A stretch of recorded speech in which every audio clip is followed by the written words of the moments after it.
Bonjour et bienvenue sur Kill James Bond, le seul podcast en François sur l'espion James Bond. Je suis devant les hommes homosexuels avec le grand Tiri Gamma Girl GF. Je suis dans le volcan secret en train de boire de ma vin et de manger des cigarettes. Me rejoindre comme toujours mon petit papillon. Elle se dispute toujours avec des pédophiles. C'est Alice. Bonsoir. Une experte du monde arabo-musulman. Et enfin, la ronde transgender des tubes de pain. C'est Abigail.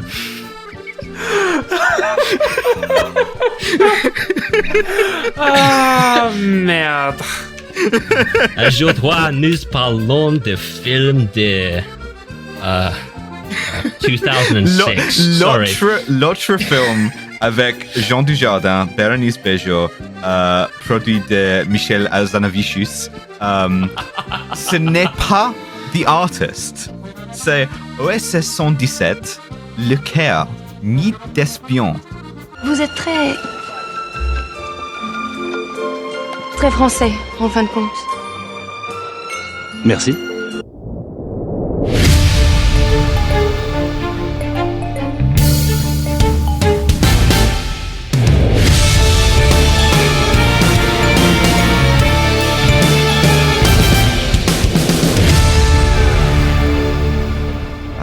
I'm so sorry to any francophone listeners. I'm definitely more sorry. Oh my god. Yeah, we're watching OSS 117, Cairo, Nest of Spies. Which Bloody film in French, innit? Alice didn't tell us that before I sat down and watched it. French You're all film. talking in some bloody frog language. What's wrong with good, honest English films, eh? What's wrong with that? But no, because of fucking Europe or something, because of quotas, to keep getting our Arts Council funding, we had to listen to some bloody frogs moan on and on about This isn't a podcast of culture, it's a podcast of slop. That's right. I love that making it French means it's culture immediately. Which honestly, It's all like the film was fancy, okay. Yeah. It was actually quite a good film. It was really good. I really enjoyed it, actually. This is sort of like a competent version of Neil Connery's one. I was about to say. Yes, but this one's meant to be funny. That's right. Yeah, I thought I would give us a break and give us a genuinely...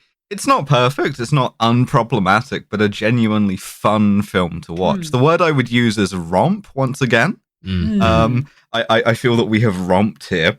And what we're watching is a French movie based on a series of novels, because around the time that Ian Fleming was writing the Bond novels, this guy called Jean Bruce was writing OSS 117, OSS 117 novels. And these were sort of pulp spy novels of the exact same type.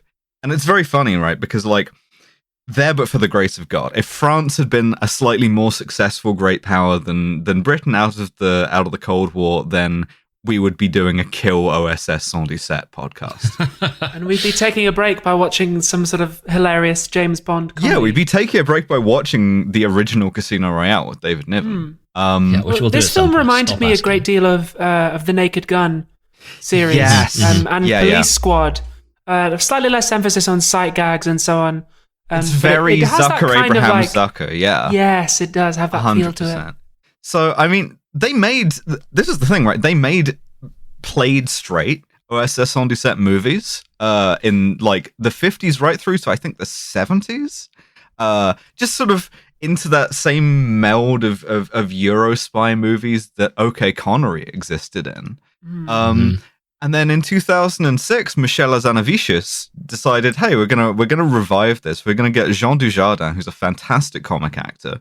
He's phenomenal in this. And my hot wife, Bérénice Bejo. And we're gonna...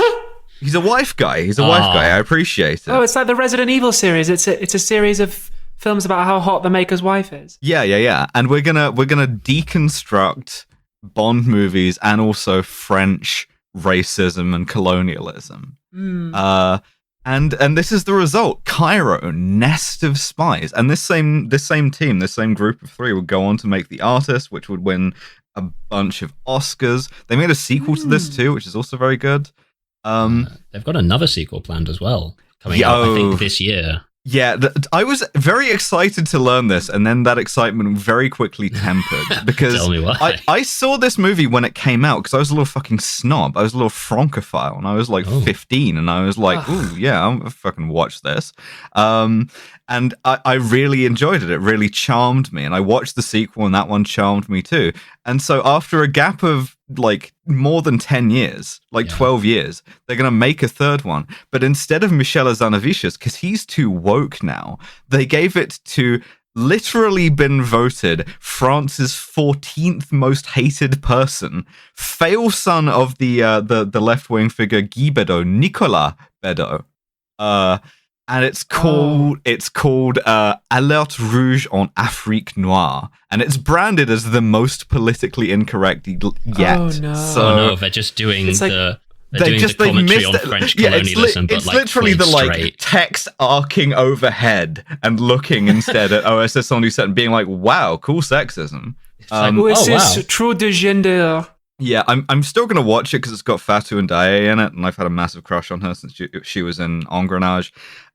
Stop laughing at me for liking French films and French TV. I will never stop doing this. Absolutely not. Absolutely not. I will never stop. So, I mean, we're with OSS 117, Hubert Bonisseur de la Batte, who Jean Dujardin, James Bond. Yeah, he plays him as Le James Bond, Le Sean Connery. Yeah. Incredibly well. Like, he captures a lot of the sort of physicality. And we start in World War II, which you can tell because like the effects are slightly worse and it's in black and white. Where OSS 117 is killing Nazis with his best friend Jack Jefferson, which is a great opening to any film. I think we should do that, even if it's like completely unrelated the rest of the film. I just think starting with the main character killing a Nazi or two, it'll really get me invested. He kicks a guy out of a plane. Yeah, right. It's great. And then we jump forward to the present, 1955. And Jack has disappeared, and OSS 117 has sent to Cairo with the brief. And like the brief is you're an expert in the Arab Muslim world. That's right. And he's like the Arab what? There's a recurring gag that he doesn't know what Islam is. Yeah. Not that he's like disparaging about it, but that he has literally never heard of it before. So they said, "You're an expert in Arab Muslim world," and he goes, "The Arab what world?" And like later on, besoin de vous sur place. D'un expert, un spécialiste du monde arabo-musulman. Arabo-musulman. It's so good. We should up top. I'm gonna make a few comments that would sound like they might be criticism if I was talking about like one of the main series Bond films. But the point of this movie is to parody those films. So like the effects are specifically only the ones that they would have in these sort of films. So when I point out something that might sound critique, it's actually me going, "Oh, they've done that very well." No, it's an endorsement. It's a good film. This is like our first well, it's not unproblematic, but it's our first recommendation of like a film you should watch because you'll have a nice time. Yeah, and best watching of luck.